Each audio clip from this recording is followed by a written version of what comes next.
Bharat America व्यापार समझौते को लेकर देश भर में बहस तेज हो गई है।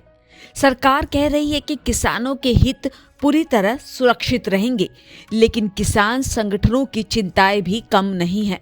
भारत और अमेरिका के बीच हुई इस डील को लेकर किसान नेता अभिमन्यु कौहाड़ बता रहे हैं कैसे सरकार इस डील के जरिए किसानों के हकों को बेच रही है।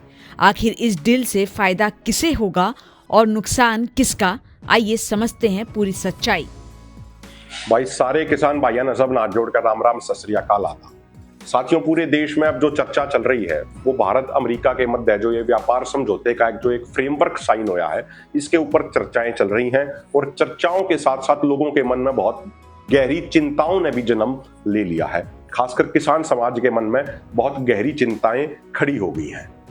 एक तरफ हमारे जो कॉमर्स मिनिस्टर हैं पीयूष गोयल जी, वो तो ये कह रहे हैं कि भारत के किसानों के हकों को पूरे तरीके से उनको सुरक्षित रखा जाएगा। उन्होंने ये कहा है कि भाई डेयरी सेक्टर, एग्रीकल्चर सेक्टर के साथ कोई समझौता नहीं किया जाएगा, उनको प्रोटेक्ट किया जा रहा है इस समझौते के तहत भी।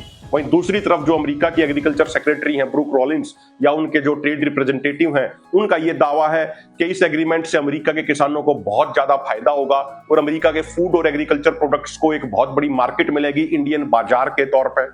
उन्होंने तो ये भी कहा है कि जो एग्रीकल्चर सेक्टर में भारत और अमेरिका के बीच में जो ट्रेड होता है, तो उस ट्रेड के अंदर जो अमेरिका का ट्रेड डेफिसिट है लगभग 1.3 बिलियन यूएस डॉलर का, वो कम कर देंगे आने वाले समय में इस समझौते के बाद। तो दोनों तरफ से अलग अलग दावे हो रहे हैं, तो सच्चाई क्या है, ये सच्चाई समझनी बड़ी जरूरी है। और मेरे हाथ में जो ज्वाइंट स्टेटमेंट है भारत और अमेरिका की, वो मेरे हाथ में है। तो अब भारत के मंत्री क्या कह रहे हैं, अमेरिका के मंत्री क्या कह रहे हैं, वो मायने नहीं रखता। मायने ये रखता है कि भारत और अमेरिका की जॉइंट स्टेटमेंट, उनकी साझा वक्तव्य जो है वो क्या कह रहा है, उसी से सच्चाई पता लगेगी। और उसके अंदर बड़ी खतरनाक बातें लिखी गई हैं, और वो जब मैंने जॉइंट स्टेटमेंट पढ़ी तो मेरे मन में चिंताएं और भी ज्यादा गहराती चली गई। और ये मेरे को बिल्कुल क्लियर हो गया कि इस एग्रीमेंट के तहत, जिसका ये फ्रेमवर्क साइन हुआ है, इस एग्रीमेंट के तहत भारत के किसानों के हितों को बेच दिया गया है हमारे देश की सरकार द्वारा अमेरिकी दबाव के सामने। ये बिल्कुल क्लियर कट मुझे इसमें लग रहा है।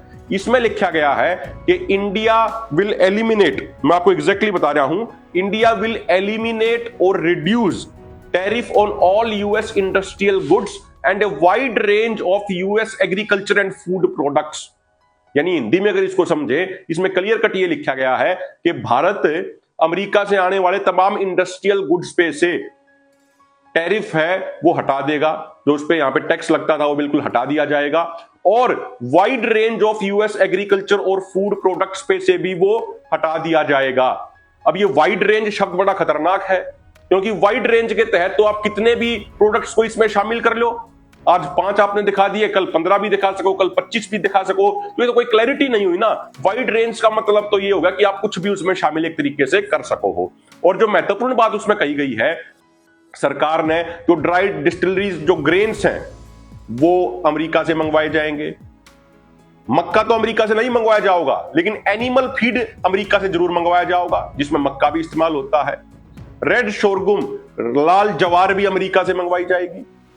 फ्रेश एंड प्रोसेस्ड फ्रूट्स भी अमेरिका से मंगवाए जाएंगे।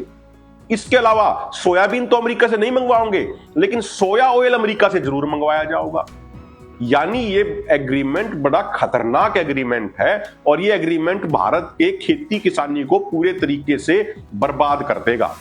और उसमें एक और बड़ी महत्वपूर्ण बात लिखी गई है, उसमें लिखा गया है कि India agrees to address the non tariff barriers on US agriculture and food products.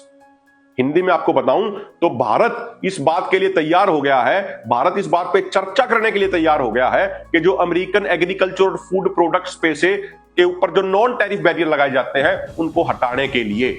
अब ये नॉन टैरिफ बैरियर क्या है, ये क्यों लगाए जाते हैं, ट्रेड में इनका क्या महत्व है, उसको भी आप समझ लीजिए।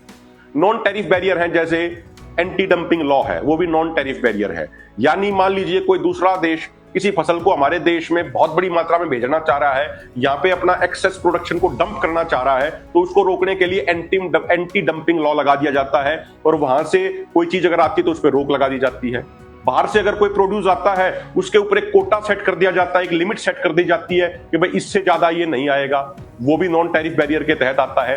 अपने किसानों को, डोमेस्टिक किसानों को आप मदद करें, उनको सब्सिडी दें, वो भी आपके नॉन टैरिफ बैरियर में काउंट किया जाता है इंटरनेशनल ट्रेड के अनुसार। तो ये सारी चीजें नॉन टैरिफ बैरियर के तहत आती हैं। और ये क्यों लगाई जाती हैं? ये लगाई इसलिए जाती हैं क्योंकि अमेरिका और अन्य पश्चिमी देशों का खेती का मॉडल बिल्कुल अलग है, हमारे यहाँ पे खेती का मॉडल बिल्कुल अलग है। अमेरिका के अंदर एक किसान को एवरेज साल में 80 लाख रुपए की सब्सिडी डायरेक्ट मिल जाती है। अभी दिसंबर 2025 में फार्मर्स ब्रिज असिस्टेंस प्रोग्राम के तहत अमेरिका की सरकार ने अपने किसानों को $12 बिलियन यानी लगभग 1 लाख करोड़ रुपए डायरेक्ट कैश ट्रांसफर कर दिया क्रॉप लॉस के नाम पे। वहीं दूसरी तरफ है भारत के अंदर डायरेक्ट इनडायरेक्ट अगर आप दोनों मिला लें तो भारत के किसानों को साल में मात्र 14,000 रुपए की सब्सिडी मिलती है। तो अमेरिका के किसान की आमदनी तो सब्सिडी से हो गई, भारत के किसान की आमदनी होती है अपनी फसल बेचने से।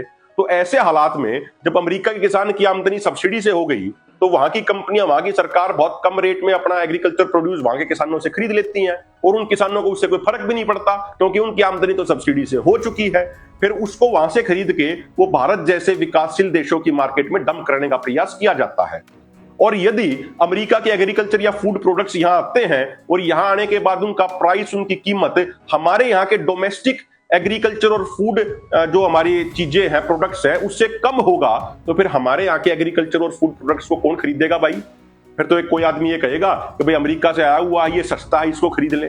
तो ऐसे हालात में अपने किसानों को प्रोटेक्ट करने के लिए भारी भरकम इंपोर्ट ड्यूटी लगाई जाती है बाहर से आने वाले एग्रीकल्चर प्रोडक्ट्स के ऊपर, अन्य प्रोडक्ट्स के ऊपर, ताकि यहां आने के बाद जो उसका प्राइस हो, उसकी कीमत हो, वो हमारे यहाँ के डोमेस्टिक प्रोडक्ट्स की कीमत से ज्यादा रहे, ताकि एक फेयरनेस रहे, एक कंपिटिटिवनेस रहे और हमारे यहाँ के लोग हमारे यहाँ के प्रोडक्ट्स को ही, डोमेस्टिक प्रोडक्ट्स को ही खरीदे। लेकिन सरकार अब उन तमाम जो बैरियर्स लगाए जाते थे उनको हटाने के लिए, चर्चा करने के लिए भी तैयार हो गई है। यानी एक तरीके से अमेरिकन एग्रीकल्चर और फूड प्रोडक्ट्स के लिए गेट खोल दिया गया है भारत की सरकार द्वारा।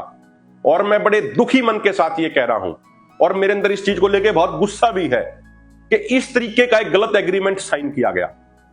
ये एग्रीमेंट जिसका ये फ्रेमवर्क साइन किया गया है और ये कहा जा रहा है कि आने वाले दिनों में 1.5-2 महीने में डिटेल्ड पूरा पैक्ट साइन किया जाएगा, तो इससे एक चीज बिल्कुल क्लियर हो गई है कि इस एग्रीमेंट से भारत को बहुत ज्यादा नुकसान होने वाला है, भारत के किसानों को बहुत ज्यादा नुकसान होने वाला है, भारत के तमाम वर्गों को बहुत ज्यादा नुकसान होने वाला है।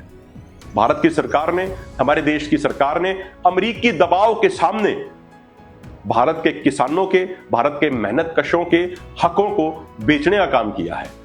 इसलिए अब यह बहुत जरूरी हो गया है कि तमाम किसान संगठन, तमाम किसान समाज, तमाम वर्ग मिलजुल के जोरदार तरीके से, शांतिपूर्ण तरीके से इस मुद्दे पे आवाज उठाएं, इस मुद्दे पे संघर्ष का ऐलान करें और हम निकट भविष्य में सारे साथी मिलकर इस पे कोई बड़ा कार्यक्रम भी देंगे। और ऐसा तरह का कोई भी समझौता जिसमें भारत के किसानों के हकों को बेचा जाए, ऐसा समझौता भारत के किसानों को बर्दाश्त बिल्कुल भी नहीं है और पूरी एडी चोटी का जोर लगा के इस चीज का विरोध किया जाएगा। बहुत बहुत धन्यवाद।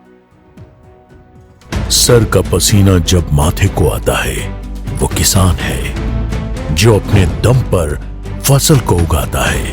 आन है, बान है, शान है, किसान है। किसान इंडिया, चलेगा हल, बढ़ेगा बल।